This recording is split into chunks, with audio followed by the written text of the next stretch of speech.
Before we dive into this latest sci-fi epic, drop a quick hi in the comments. It may seem small, but trust me, it really helps YouTube share this story with more sci fans like us. I'd love to see who's watching. The Galactic Council Chamber, a colossal testament to interstellar cooperation and, at times, frustrating inertia, hummed with a nervous energy that vibrated through the very crystalline structures of the hall. Representatives from 100 different worlds, each a unique tapestry of biology and culture, fidgeted in their designated seating arrangements. Ambassador Lyra of the Sylvans, her form a gentle cascade of shifting bioluminescence, emanated a palpable anxiety, her usually serene light flickering erratically. Chieftain Grok of the Grokna, his granite hide usually impassive, subtly ground his massive teeth, the sound a low rumble in the otherwise tense silence. Their multifaceted gazes, and the myriad other forms of visual perception present, were all locked onto the massive screen at the front of the hall. On it, the stark image of a burning, twisted husk of a warship, its alien Krallian markings barely visible through the licking flames, served as a grim focal point. This, Councillor Valerius, a clique of formidable presence, his chitinous armor gleaming with an almost menacing sheen, began, his voice amplified and modulated to cut through the anticipatory silence, is what remains of a Krallian dreadnought, the Ironclad Fury. A vessel that, until 3 weeks ago, was the pride of their southern fleet. A collective gasp, a wave of startled exhalations, clicks, and shimmering sighs, rippled through the assembly. The Krall. The very name conjured millennia of fear and resentment across countless star systems.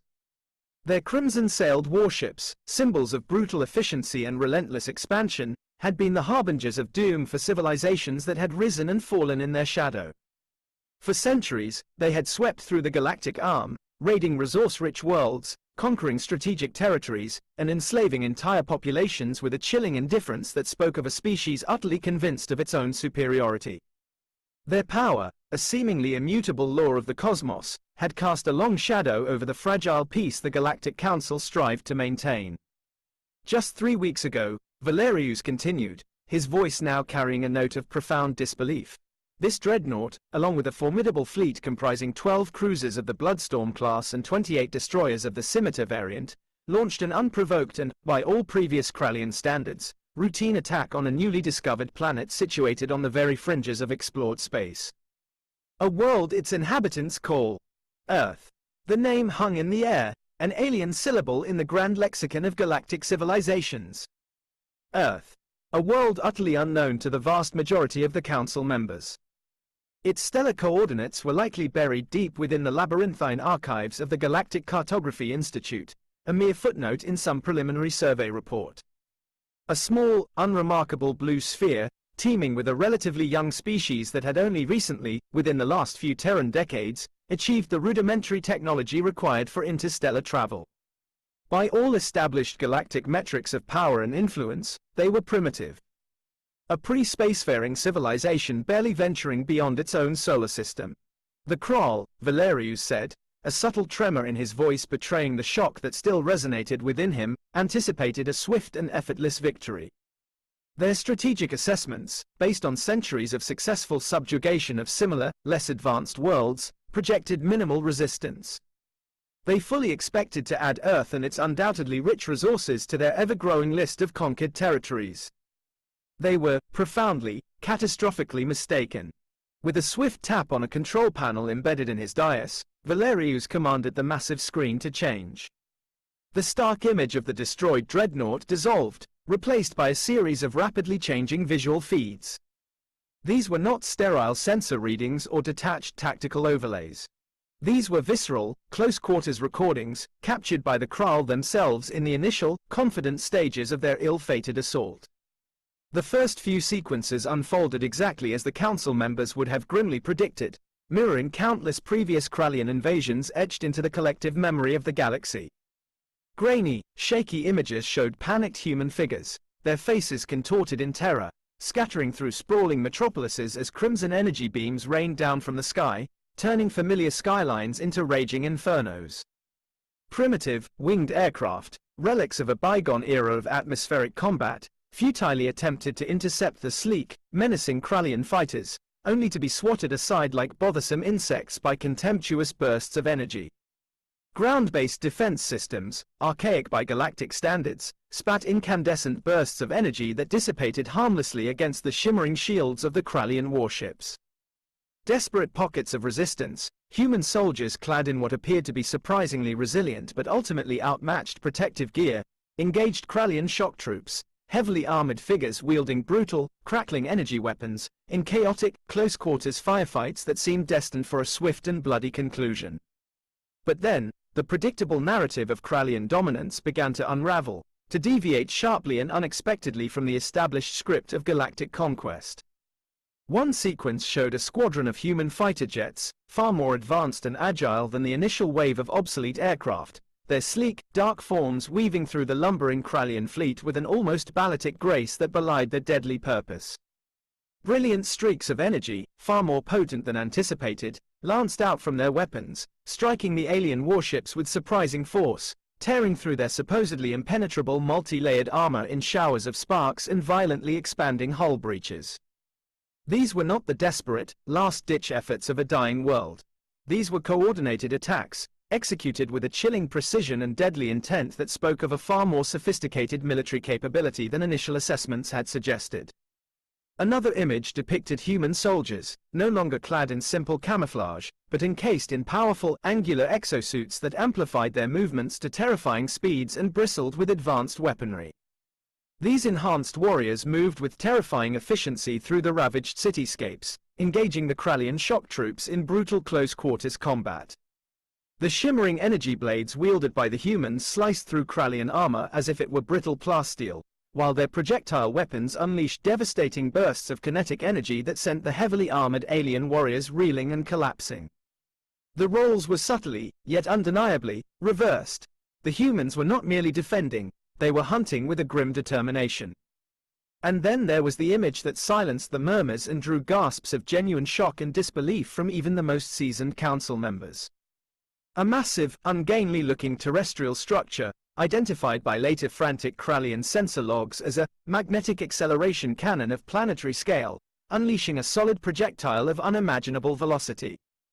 The slug, a dense, elongated mass of some unknown, incredibly resilient alloy, slammed into the flank of a Krallian Bloodstorm-class cruiser, not merely penetrating its formidable defenses, but ripping through its entire structure with catastrophic force, leaving a gaping, cauterized wound that vented atmosphere and internal explosions into the cold vacuum of space.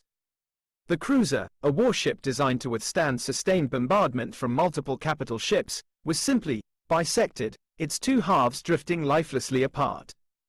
The council members watched in stunned silence as the rapid succession of images painted a picture of a desperate defense that had somehow, impossibly, transformed into a ferocious and brutally effective counterattack.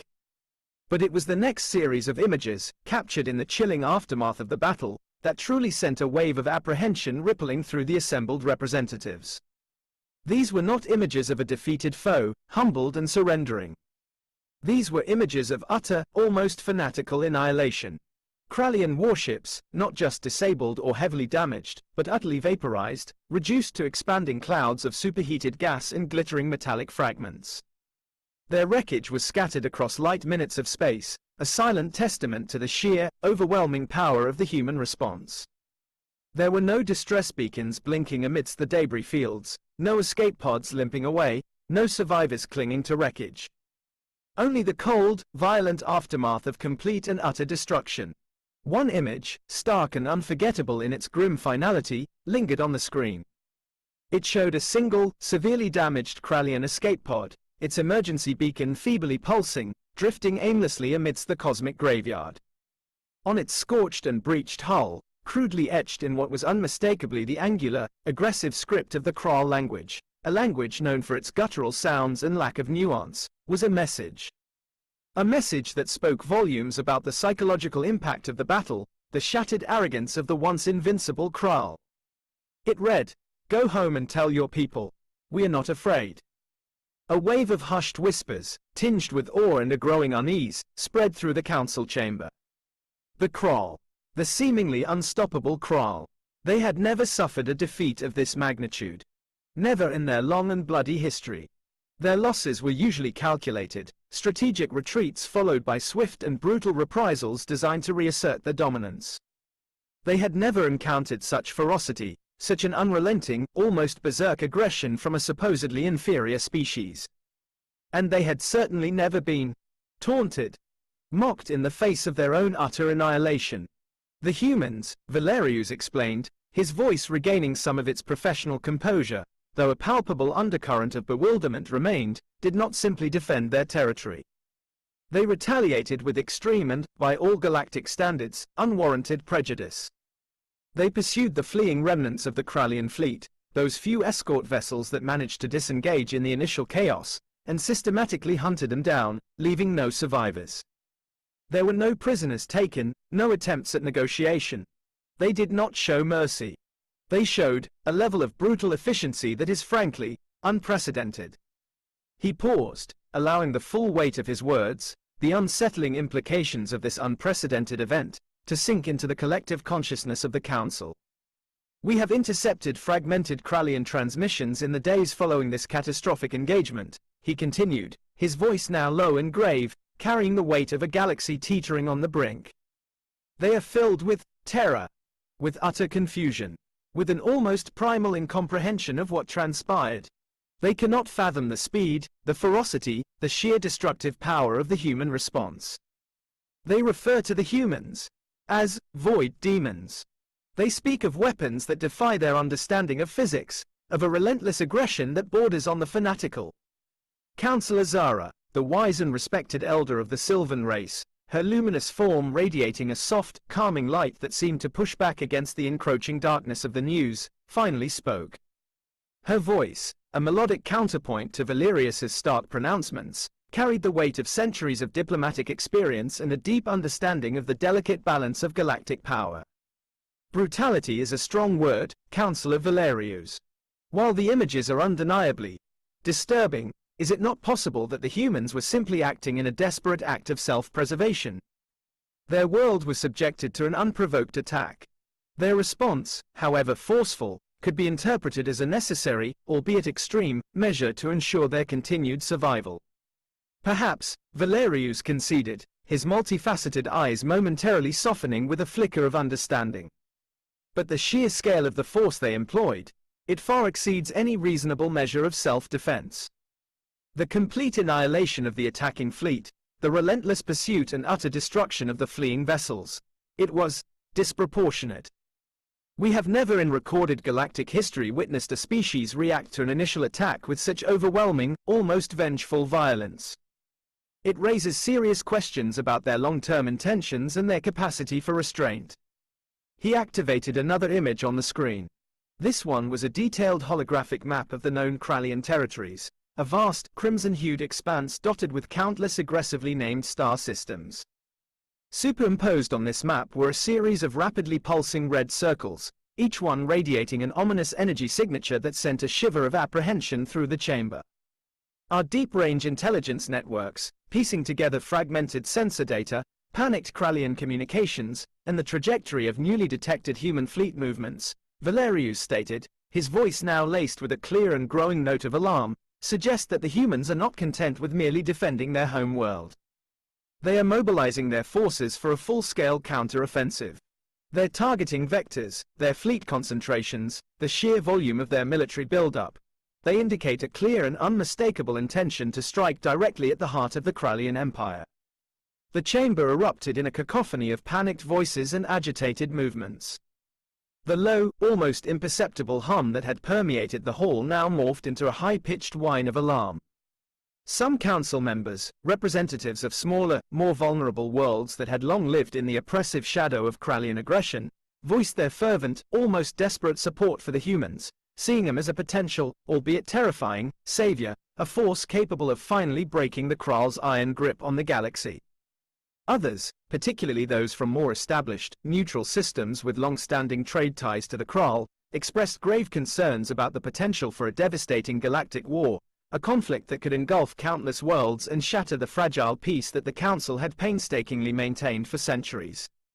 Still others, witnessing the sheer, terrifying ferocity of the human response, voiced the profound fear of this new, unknown power that seemed capable of such unimaginable destruction, a force that might ultimately prove to be even more dangerous and unpredictable than the Krall themselves.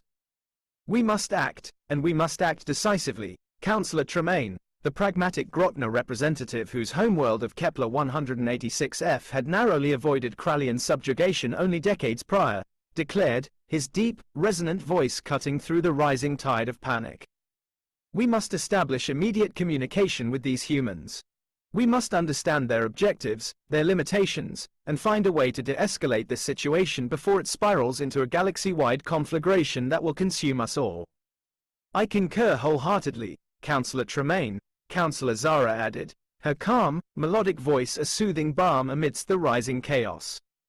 But communication alone will not suffice. We must also strive to truly understand the humans. We must delve into their history, their culture, their societal structures, the very core of their motivations. What drives this? Extraordinary ferocity. Only by understanding the roots of their actions can we hope to find a path towards a peaceful and lasting resolution. After hours of heated debate, impassioned pleas, and frantic negotiations, the Galactic Council reached a fragile and uneasy consensus. They voted to dispatch a high-level diplomatic delegation to Earth, led by the wise and respected Councillor Zara, with the dual mandate of establishing formal diplomatic relations with this startling new power and gaining a deeper, more nuanced understanding of their intentions. The Council, fractured and deeply uncertain, clung to the hope that by opening a dialogue, they could somehow steer the humans away from a path of total war and prevent a catastrophic conflict that threatened to shatter the delicate balance of the galaxy. Meanwhile, on Earth, far beneath the towering, snow-capped peaks of the Rocky Mountains, in a dimly lit, heavily shielded war room that hummed with the low thrum of powerful computers and the hushed voices of tense personnel, a different kind of council was convened. Around a massive holographic display that projected a real-time, three-dimensional map of the Krallian Empire, its vastness now seeming less like an insurmountable obstacle and more like a strategic target, a group of grim-faced military leaders and brilliant, yet equally determined, scientists were gathered. General Alistair Williams, a man whose weathered face and piercing, steely blue eyes spoke of a lifetime spent in the unwavering service of Earth's defense, addressed the room. His voice, though low and measured, carried the unmistakable weight of command and a palpable undercurrent of cold, righteous fury. The Krall attacked us without provocation. They came to our world with fire and sword, expecting an easy conquest. They underestimated our resolve, our ingenuity, and the fierce protective instincts of humanity. They will not make that mistake again. Dr. Anya Chen, the brilliant and fiercely driven lead scientist behind Earth's rapid and unexpected technological advancements, nodded in grim agreement, her gaze fixed on the holographic display. Our initial counterattack sent a clear and unequivocal message, she stated, her voice sharp and precise, betraying the immense pressure she and her team had been under. But it was, as the general so aptly put it, merely the opening salvo. In the weeks since the Krall's initial assault, we have worked tirelessly, pushing the very boundaries of our scientific understanding, refining existing technologies to their absolute limits, and deploying new weapons systems that will give us a decisive and overwhelming advantage in the battles to come.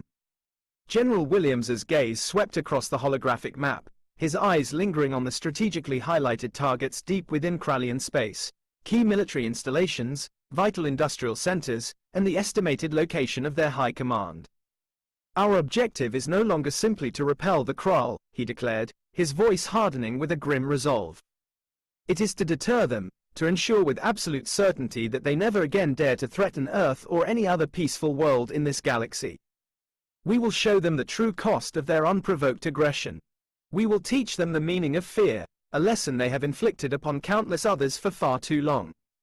A few Terran days later, the sleek, silver diplomatic vessel carrying the delegation from the Galactic Council pierced through Earth's atmosphere. As they descended through the swirling clouds, they were met not by welcoming dignitaries and ceremonial escorts, but by a silent, formidable vanguard of human warships. These were not the hastily repurposed defense vessels of the initial attack. These were purpose-built instruments of war, their sleek, obsidian hulls reflecting the sunlight with an almost predatory gleam, their weapon emplacements clearly visible, radiating an aura of immense, barely contained power. Upon landing at a designated, heavily guarded secure facility carved deep within the North American continent, the council members were greeted not by friendly emissaries, but by a contingent of human soldiers clad in advanced, angular combat armor, their faces obscured by polarized visors, their movements precise, synchronized, and unnervingly efficient. The very air crackled with an unspoken tension, a palpable sense of raw, untamed power. Counselor Zara, her ethereal form radiating a gentle, calming light that seemed to momentarily soften the harsh lines of the human military presence, stepped forward, her voice clear and steady, imbued with an inherent sincerity that had swayed countless diplomatic impasses over centuries. "We come in peace," she stated, her melodic tones resonating in the sterile environment. "We are representatives of the Galactic Council. We wish to understand the tragic events that have transpired and to find a path towards preventing further conflict." General Williams, flanked by several high-ranking military officers whose expressions were as unyielding as their armor, stepped forward to meet her. His gaze, though unseen behind his visor, felt intense and unwavering, as if it could pierce through her very being. "We appreciate your concern, Counselor Zara," he stated, his voice measured but firm. "But we have little interest in galactic politics or the niceties of diplomacy at this juncture. We have only one message, clear and unambiguous, for the Krall, a message we intend to deliver with absolute and devastating clarity. Leave us alone. Never again darken our skies. Never again set foot on our world. Or face consequences that you cannot possibly begin to comprehend." He gestured curtly with a gauntleted hand, and the human soldiers moved with silent, practiced precision, forming a tight escort that guided the bewildered delegation towards a heavily fortified subterranean complex. Inside, the holographic display projected the same chilling map of the Krallian Empire that had been shown in the war room, now augmented with intricate schematics of Earth's advanced weaponry, particle beam cannons that could melt through capital ship armor, kinetic impactors that delivered the force of small moons, and disruptor fields that could tear apart enemy vessels at a molecular level.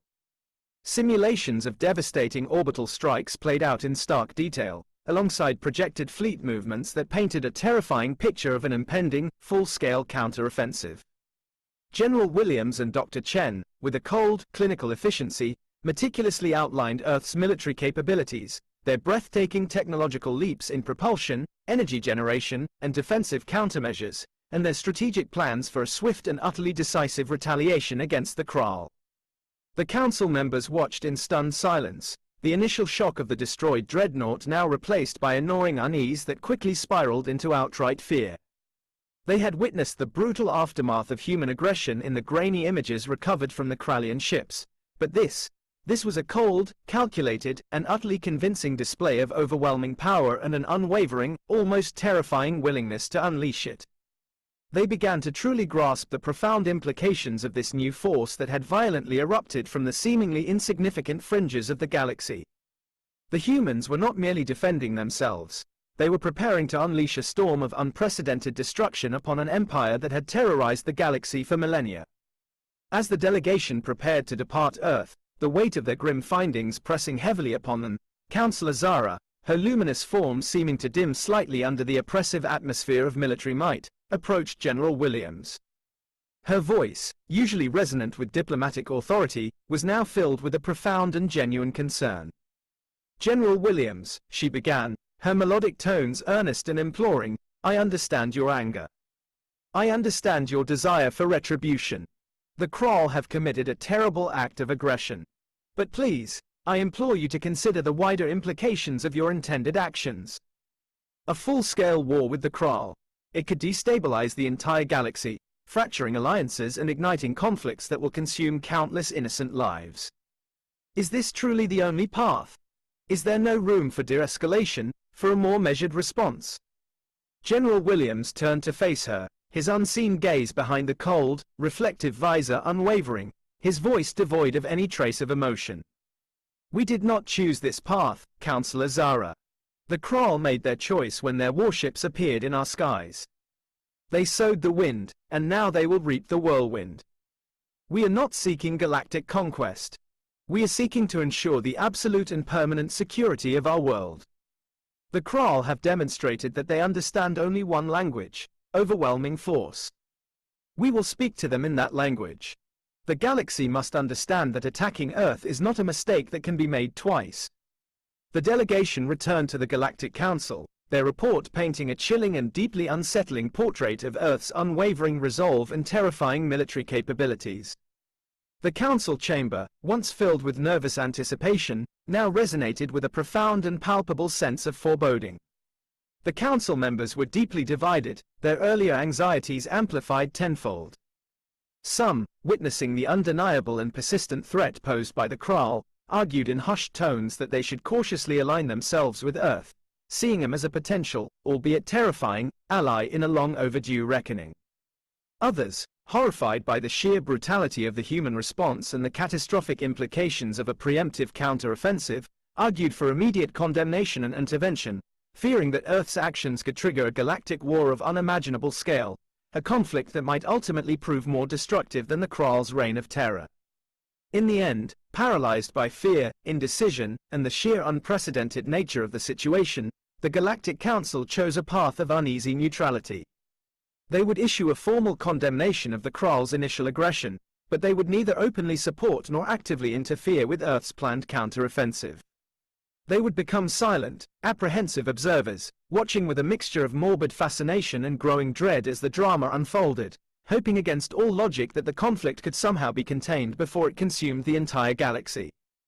As the human fleets, vast and silent, finalized their preparations for their counter-offensive, their warships massing in the inky blackness beyond the Sol system, their new and terrifying weapons systems undergoing final, meticulous calibrations, they knew they stood alone.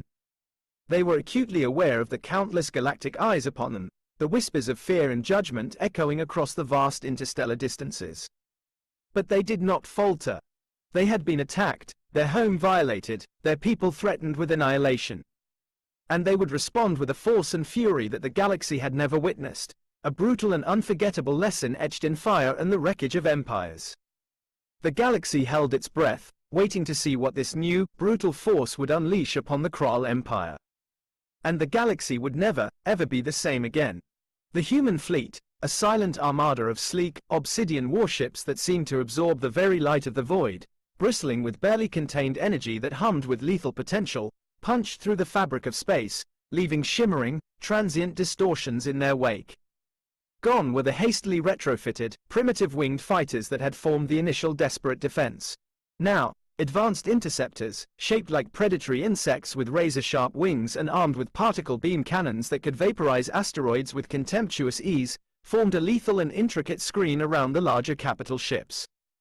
These behemoths, bearing names echoing Earth's ancient myths and legends, the implacable nemesis, the vengeful vengeance, the inexorable retribution, dwarfed the Krallian dreadnoughts they had so decisively annihilated.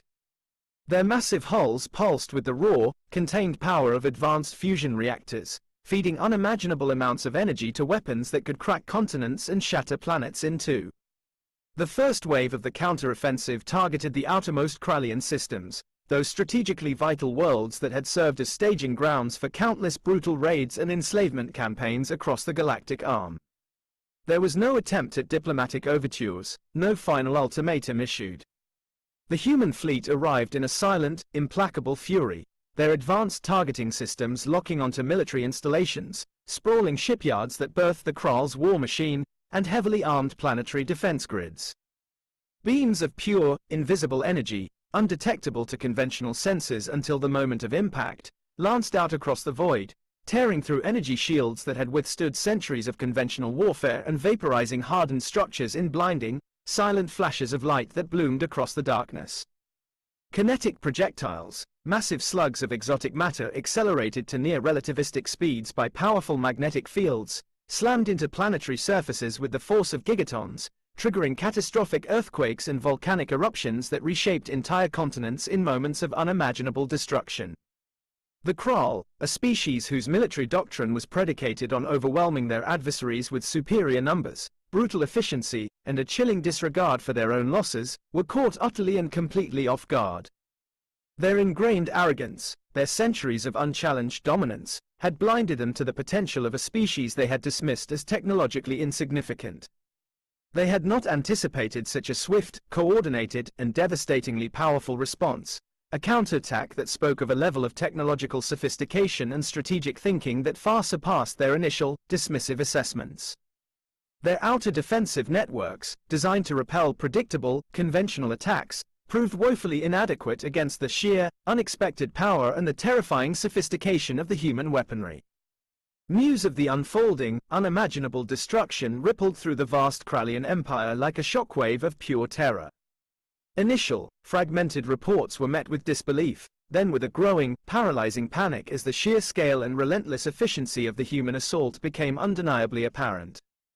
Krallian warlords, accustomed to absolute and unquestioning obedience from their legions of brutal warriors, found their frantic orders met with confusion, fear, and the chilling realization that their seemingly invincible empire was crumbling with terrifying speed.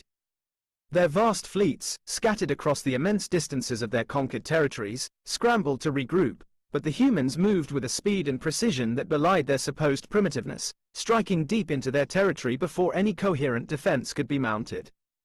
The second, even more devastating phase of the human offensive targeted the key industrial heartlands of the Krall Empire, the sprawling foundries and automated factories that tirelessly churned out the warships and weaponry that fueled their endless wars.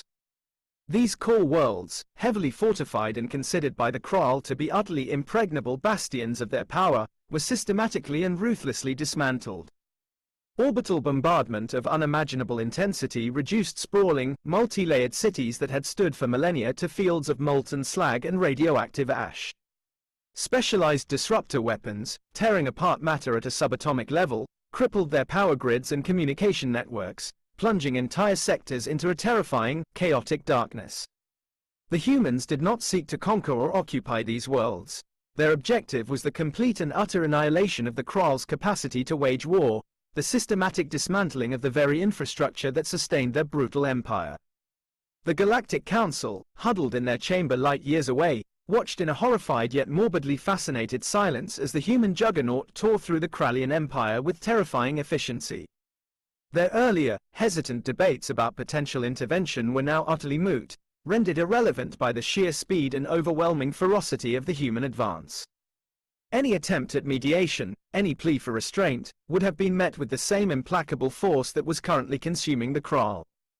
The once undisputed terror of the galaxy was being systematically and ruthlessly dismantled, their vast empire crumbling planet by scorched planet.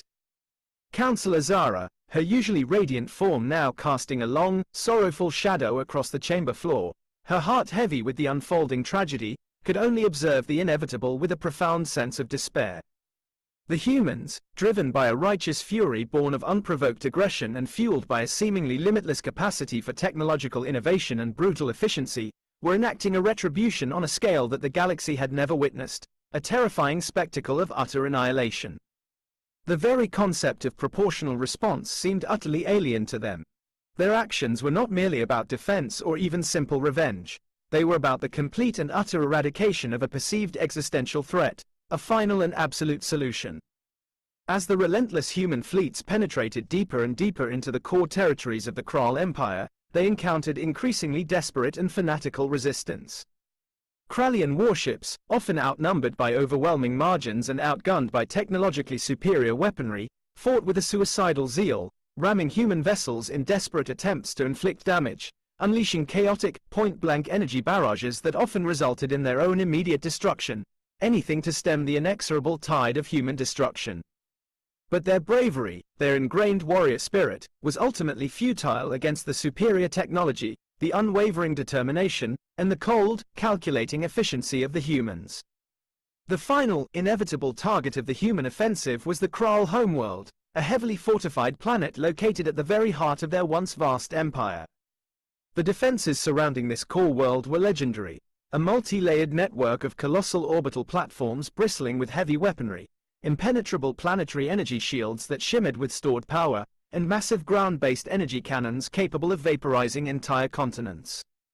The Krall had poured centuries of plundered resources and enslaved labor into making their homeworld an impenetrable fortress, the ultimate symbol of their dominion. But the humans were undeterred. Their fleet, now a vast, unified force that blotted out entire constellations, engaged the formidable Krall defenses in a battle that shook the very fabric of space. Human capital ships, their hulls scarred but their weapons undiminished, traded devastating blows with colossal Krallian battle stations, their energy weapons clashing in spectacular displays of raw, untamed power that illuminated the void. Human interceptors, now equipped with advanced cloaking technology that rendered them virtually invisible to Krallian sensors, slipped through the seemingly impenetrable lines of defense, targeting vulnerable systems and wreaking havoc from within the heart of the Krall formations. After a protracted and brutal engagement that saw the destruction of countless warships on both sides, the relentless human fleet finally breached the outer layers of the Krall homeworld's defenses. The orbital bombardment that followed was systematic, absolute, and utterly without mercy. There was no attempt to preserve infrastructure, no consideration for civilian populations. The humans unleashed the full, terrifying might of their advanced arsenal, turning the once proud Krall homeworld into a scorched and lifeless husk, its atmosphere boiling away into the void, its surface scarred and cracked by unimaginable energy discharges. With the fall of their homeworld, the organized resistance of the Krall Empire fractured and finally collapsed. Isolated pockets of fanatical warriors continued to fight with desperate, suicidal ferocity on scattered outer worlds, but without central leadership, strategic coordination, or resupply, their efforts were utterly futile, mere sparks of defiance against an overwhelming tide. The relentless human fleets hunted them down with cold efficiency, ensuring the complete and utter annihilation of the Krall as a coherent galactic power. The silence that followed the utter destruction of the Krall was deafening, a profound and unsettling void that echoed across the light years. The galaxy, which had lived in fear of their crimson banners for countless generations, now found itself facing a new and terrifying reality. The brutal efficiency, the overwhelming power, and the chilling ruthlessness of the humans had fundamentally and irrevocably altered the galactic landscape. In the immediate aftermath of the Krall's annihilation, the Galactic Council, weakened, fractured, and in utter disarray, attempted feebly to reassert its ancient authority. But the delicate balance of power had been shattered beyond repair. The humans, having demonstrated their unparalleled military might and their unwavering, almost terrifying resolve, were now the undisputed dominant force in the galaxy, a silent, watchful presence that commanded both awe and profound terror. General Williams, now hailed as a legendary hero on Earth and regarded with a mixture of horrified awe and grudging respect by the surviving galactic powers, addressed the shattered remnants of the Galactic Council. His message, delivered with the same cold, unwavering certainty that had characterized the war, was simple and direct. Earth would now ensure peace and stability throughout the galaxy. Any act of aggression, any perceived threat to its interests or the interests of those they deemed allies, would be met with swift, decisive, and utterly overwhelming force. The other galactic powers, still reeling from the swift and brutal destruction of the Krall Empire, had little choice but to accept the new, stark reality. Treaties were signed under the watchful eyes of silent human warships that now patrolled the major trade routes and strategic systems. Alliances were tentatively forged, based more on necessity than genuine trust, all under the shadow of human dominance. The long and bloody era of Krallian terror was finally over. The age of human ascendancy, an era of enforced peace under the threat of unimaginable power, had begun. Over the following decades, human influence spread throughout the galaxy with a quiet, inexorable force. Their advanced technology, once honed for the sole purpose of war, was now cautiously employed for trade, infrastructure development, and the rebuilding of worlds ravaged by the Krall. New trade routes flourished, protected by the ever-present and watchful human patrols. However, the peace enforced by the humans was not always a comfortable or just one. Their methods, while effective in maintaining order, were often direct, uncompromising, and occasionally brutal. Dissent, even in its mildest forms, was swiftly and efficiently suppressed. Worlds that dared to resist human influence, remembering the tyranny of the Krall but finding the new human order equally oppressive in its own way, found themselves facing crippling economic sanctions or, in extreme cases, the silent, ominous arrival of human military forces. The Galactic Council, once a vibrant forum for interstellar diplomacy and nuanced negotiation, became little more than a hesitant rubber stamp for human policies, its ancient traditions and protocols bending to the will of Earth's representatives. Its members, while outwardly respectful and cooperative, harbored a deep-seated unease about the long-term future of the galaxy under the unwavering, absolute rule of a single, powerful species. The humans, in their absolute conviction that they were ensuring lasting peace, had inadvertently established a new form of dominance, a pax humana enforced not by shared ideals, but by the chilling threat of overwhelming power. Whispers of rebellion, faint at first but gradually growing in strength and audacity, began to surface in the forgotten corners and outer reaches of the galaxy. Worlds that chafed under human rule, their memories of Krallian brutality still vivid but their resentment of human dominance growing with each passing year, began to secretly communicate, to organize, to sow the seeds of future resistance. The galaxy, it seemed, had merely traded one seemingly invincible master for another. The age of human subjugation had begun, and in the uneasy silence that followed the Krall's destruction, the fertile ground of resentment and fear was already nurturing the growth of a new and potentially even more devastating conflict. The silence after the Krall's destruction was indeed deafening, but it was the deceptive silence before the inevitable storm. Decades bled into centuries under the unwavering vigilance of the human fleets. The Pax Humana, as it had come to be known, was a reality enforced by silent, orbiting sentinels and the chilling memory of the Krall's fate. Trade flourished, technology advanced, and for a time, a fragile peace reigned. Yet, beneath the veneer of order, resentment simmered like a dormant volcano. The initial awe and gratitude felt by many worlds liberated from Krallian oppression gradually eroded, replaced by a weariness of human dominance. Human administrators, often well-intentioned but culturally myopic, imposed their laws and customs with little regard for the diverse traditions of the galaxy. Economic policies, designed to benefit Earth and its allies, often stifled the growth of other civilizations.